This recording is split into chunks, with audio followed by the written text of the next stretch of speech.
हाँ तो प्यारे बच्चों, आप लोगों को आइंस्टीन का द्रव्यमान समीकरण याद हो गया क्या? अगर याद हो गया है तो और आगे हम पढ़ाएं। मुझे तो याद हो गया है सर जी। आइंस्टीन का नियम भी याद हो गया है, न्यूटन का नियम भी याद हो गया है और पास्कल का नियम भी याद हो गया है। मुझे पता है आपको याद हो गया है। एक तुम ही हो तो क्लास का नाम रोशन करती हो। बाकी इन गधों से पूछ रहा हूँ। सर, मैं आपको कितना बार बोल दिया हूँ, सबसे पहले तो हम लोगों को गधे मत बोला करो आप। और रही आइंस्टीन का नियम, तो आइंस्टीन का नियम हमको याद वाद नहीं हुआ है। ये नियम हम याद नहीं कर पाएंगे। मैं पहले ही घर वालों को बता रहा था। एक तो घर पे मेरा बाप नहीं समझता, ऊपर से आप यहाँ नहीं समझ रहे हो। सर ये बिल्कुल सही कह रहा है। इतना खतरनाक नियम कहाँ से याद होगा? वो बिल्कुल सही कह रहा है। तुम लोगों ने साइंस किसके लिए लिया? तुम्हें नहीं पता था ये सब याद करना पड़ेगा, पढ़ना पड़ेगा? तब तो चले थे बड़े इंजीनियर बनने, अब बन गए इंजीनियर। अभी ही याद आ गई सब।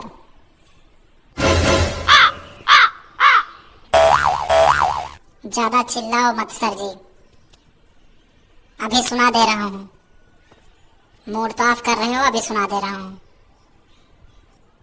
नमक, सोडियम क्लोराइड NaCl, फिटकरी, potassium permanganate, K2SO4 into Al2 SO4 thrice 24H2O। तुमको अभी तो गधा बोला, तुमको गधे का क्यूब स्क्वायर मुझे बोलना चाहिए था। वो आइंस्टीन का नियम है। 24H2O बोल दे रहे हो। इतना बड़ा फार्मूला तुम फिटकरी का याद कर लिए। अरे ये रसायन विज्ञान का है, रसायन विज्ञान का गधे। सर जी हम कितना याद करें? रसायन विज्ञान, भौतिक विज्ञान, सब दोनों विज्ञान विज्ञान है।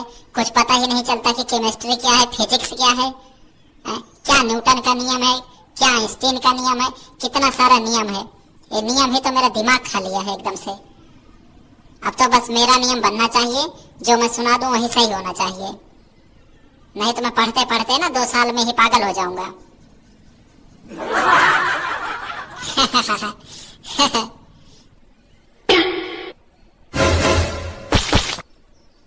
क्या ही लगा रखी है, हैं? ऐसा लग रहा है जैसे तुम्हें सब कुछ पता है। सर हम अपने बाप से भी कह रहे थे कि हम मैथ, फिजिक्स, केमिस्ट्री नहीं पढ़ पाएंगे, पर उनको तो इंजीनियर बनाने का चुल लगा हुआ था। बस अब साइंस में नाम लिखवा दिए, अब मिल गई तसल्ली उनको। भुगतना मुझको पड़ रहा है, समझ में नहीं आ रहा है साला मैं मैथ पढ़ रहा हूँ कि फिजिक्स पढ़ रहा हूँ कि केमिस्ट्री पढ़ रहा हूँ। आप एक काम करो सर जी, हमारा नाम मैथ से चेंज करके साहित्य वर्ग में करवा दो। मुझे इतिहास पढ़ने का बहुत मन करता है। मैं कहीं ना कहीं UPSC या स्टेट PCS क्रिएट करके मैं कोई बड़ा अधिकारी बन जाऊंगा। और मैं डॉक्टर और इंजीनियर तो मेरे बस की नहीं है बनना। इतना सारा नियम, इतना सारा कानून मैं याद नहीं कर पाऊंगा। आप तो मान जाओ, मेरा बाप तो मानता ही नहीं है। किस तरह मैं उनको समझाऊं घर पे? बस वो यही सोचते हैं कि इंजीनियर बने, इंजीनियर बने।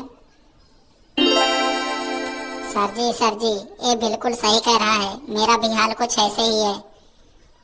मेरे भी बस की नहीं है फिजिक्स और केमिस्ट्री पढ़ पाना। मैं भी इसी की तरह अधिकारी बनूंगा, इतिहास पढ़ करके, भूगोल पढ़ करके। मेरा भी नाम चेंज करवा दो दूसरे क्लास में। कोई तुम्हारे घर का खेती है, नाम चेंज करवा दो। जब मर्जी जब चेंज करवा दो, ऐसे होता है क्या?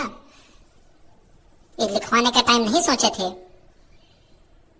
अब तो नाम लिखवाए हो तो पढ़ना पड़ेगा तुम्हें। देख लो कैसे पढ़ोगे तुम।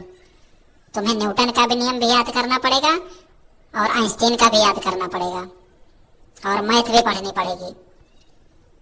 ये नियम याद करने से अच्छा रहेगा सर जी, कहीं मैं गोलगप्पे का ठेला लगा लूंगा। मेरे बस का नहीं है नियम कानून याद करना। आप मेरे को क्लास से भगा दो, मैं बाप से बोल दूंगा कि मैं नहीं पढ़ पाऊंगा। और मेरा बाप आर्ट साइड में एडमिशन करवाएगा जब पढ़ूंगा, नहीं तो साइंस साइड बस की नहीं है पढ़ना। मेरा क्या होगा? मैं तो पढ़ूंगी सर जी, मैं तो पढ़ूंगी। मेरे को तो बहुत अच्छा लगता है फिजिक्स केमिस्ट्री। सर ये पढ़ेगी तो इसी को बना दो आप जो बनाना है। हम तो इतिहास भूगोल पढ़ेंगे। ठीक है, कल एप्लीकेशन दोनों लोग लिख करके प्रिंसिपल साहब के दफ्तर में दे देना। चेंज होना होगा तो हो जाएगा सब्जेक्ट, और अगली बार ऐसी गलती मत करना।